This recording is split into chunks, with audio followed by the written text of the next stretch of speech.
Even as many Kenyans continue to say that the current purge or fight against corruption is not serious, the evidence on the ground suggests otherwise. Well, to be honest, I'll be very surprised if any Club 1999 member doubts the seriousness of this fight against corruption. Why? Because months ago, we gave them inside information that actually the local intelligence boys, the National Intelligence Security Services, or rather the National Intelligence Service, were doing very intensive investigations on some very senior public figures. Months ago, wacha hii kitu ya juzi. Now you don't involve those very, very busy people unless you're serious, very serious about something. Anyway, the latest is that there was a swoop at the Kenya Power and Lighting Company a few days ago that arrested the current managing director, Ken Torus, and over 10 senior managers. Also arrested was immediate former KPLC MD, Bwana Ben Chumo. Now, people quite often talk about karma, yeah? Others say malipo ni hapa hapa, yeah? But sample this. This morning, Tuesday, 17th July 2018, the most senior managers of the Kenya Power and Lighting Company were appearing in court for their bail application, yeah, to be determined. They have spent a couple of days in smelly, mosquito-infested cells, yeah, and they want bail. They want to go back home and relax, yeah, as they await the hearing of their case. Now, as they were waiting, yeah, or rather as the bail hearing had just started, yeah, in the Milimani courts, there was a power failure. Folks, there was a blackout. Now, apparently the way the Milimani courts are designed, they don't have access to natural light. Kwa hivyo hakuna stima, nothing can happen. Ai, hiyo kali. Now, of course, as per the laws of Kenya, you are completely innocent until proven guilty. Yeah? However, if there are few people, even if there's one or two people amongst that huge crowd of KPLC very senior managers, yeah, who is guilty of graft, yeah, who was involved in the procurement of faulty transformers and other corruption manenos, then this morning they got a front seat, first-hand view of the repercussions and consequences of corruption. And what is more, it impacted on them directly. Hiyo kali, tena kali sana. Now, I'm very much aware and I appreciate the fact that all these individuals ni baba ya watu, ni ndugu ya mtu. Yeah, somebody's brother, somebody's father, yeah, somebody's son, somebody's daughter, somebody's wife. Yes, there's at least one woman involved, one senior Kenya Power executive who's a woman, who's in police cells and are being charged for graft. Now, I appreciate all that, and I appreciate the fact that some of them may listen to this recording and may end up with a bad taste in their mouth. I appreciate that. However, it is also true that if you go for life-saving surgery, it can be very painful. Yeah? Yes, you're going to be put to sleep, but when you wake up, the places where you've been cut up in your body are going to be very painful. And painkillers will not get rid of all the pain. You see, corruption has had a devastating effect on our country. Devastating. Indeed, as a country, we are not very far off from a complete shutdown because of corruption. And so because of that, we have to bear the current pain, yeah, those who are directly involved. Because getting rid of corruption in Kenya, or limiting corruption in Kenya, is going to impact positively even on the children of those who are in court today, even on the children of those who are going to be prosecuted and go to jail. Because corruption revolves around those who have power, those who are in power. And people are never in power forever. I will give you a quick example. There used to be a corporation called Kenya Post and Telecommunications Corporation, KPTC. It was a very rich, very profitable corporation. It had a lot of money, and it was generating a lot of money. Yeah, post office boxes, telephone service, monopoly on telephone service, landlines, yeah, right across the country. Now, during the Moi administration, people, specifically from the Rift Valley, invaded this very rich corporation.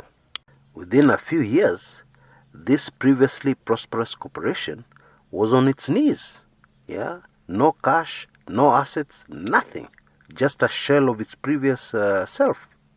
Kenyans were shocked because it was clear that looking at the corruption under Moi and trying to compare with Jomo Kenyatta, the first administration in independent Kenya, it looked like Jomo Kenyatta crowd were just jokers. Watu wa Kenyatta walikuwa naiba maziwa, lakini watu wa Moi waliiba maziwa alafu wakachinja ng'ombe na wakakula. In other words, the Kenyatta administration introduced corruption and milked corporations, yeah, through corruption. They milked them a lot, yeah. But when Moi came along, the corruption did not milk these corporations.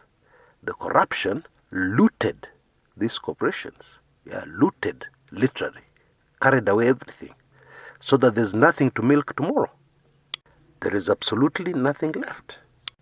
Now, historically, the three corporations that were really the cash cows as far as corruption is concerned was the one I've just mentioned, KPTC, Kenya Post and Telecommunication Corporation, yeah, Kenya Ports Authority, yeah, you know, where everybody clears their goods and so on, especially at Mombasa, and Kenya Power and Lighting, yeah.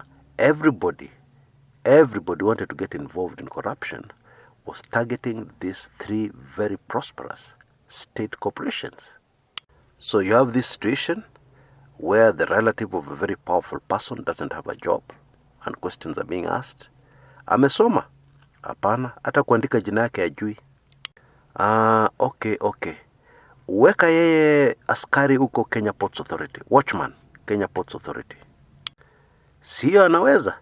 Ndio mzee anaweza. So a letter is written. The person is watchman at Kenya Ports Authority. And he has nothing. He is poverty stricken. A few weeks later, everything has changed. A few months later, they are driving. Now I can hear somebody saying, Chris exaggerating. Watchman, Kenya Ports Authority. There's no money there. To Lisa Boda explain. You have this container which has come into the country, and you've bribed left, right, and center, and finally, your container has been cleared, yeah, and it's already packed into a lorry, yeah, and it's at the gate. The gate is being manned by a watchman, yeah, and to get out of the premises, the gate has to be opened, yeah, and that gate will not be opened until you do something to the watchman. Umpatie kitu kidogo, yeah, and these corruption cartels are very entrenched. The boss cannot order the watchman to open the gate. No way, yeah, that's not his department. And make no mistake about it, these corruption cartels and networks are very smartly set up. So that what you will find, you'll see the watchman telling you, this document and this document are not in order, therefore I cannot open the gate.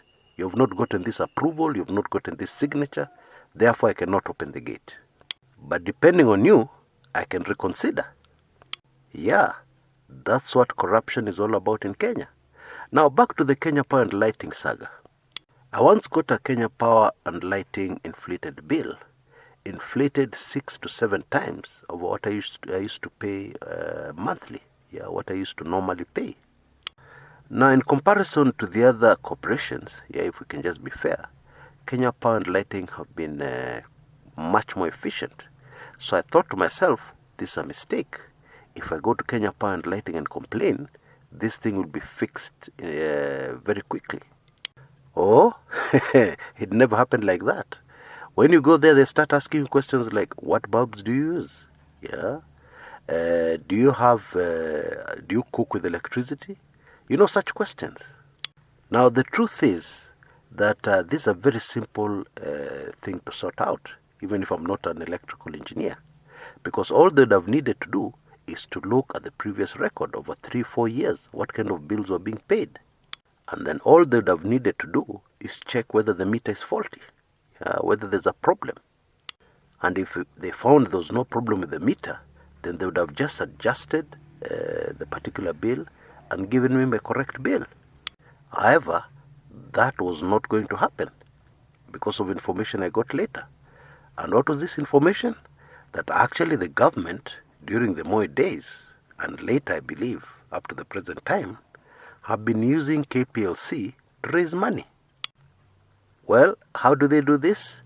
During the Moi days, they increased the reconnection fee, and then what they did is that you're late just by a few hours paying your electric bill.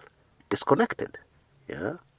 Now, I'm not encouraging people to pay their bills late, but the way it was those days, you pay your bill on the exact day, or a day late. You've been doing this for the last 3-4 years. Then suddenly, you're just doing what you've always been doing. Your electricity is disconnected. So you have your 5,000, 10,000 meters disconnected. Reconnection fee, multiply the reconnection fee by 10,000. It's a lot of money. And then, of course, the other one was by inflating bills. You inflate bills all over the place. Yeah, you're a monopoly. People don't have another option. They're forced to pay. They complain. You tell them no. Check your check the bulbs you use. Yeah, check the equipment you use in the house. It doesn't matter what you've been doing in the past. Yeah, maybe we were undercharging you in the past. Yeah, that's what they tell you. Pay up. Yeah. Now, taking my example where the bill was inflated by 6 times. Yeah. And you do that over several thousand accounts. That's a lot of money. So what Kenyans have been suffering from, they have not only been suffering from corruption, but they also suffer from a government looking to earn extra money from its corporations. Yeah. So it's a lose-lose situation for the ordinary Kenyan. And that's Kenya for you. Until next time, this is Kshs Kumekucha.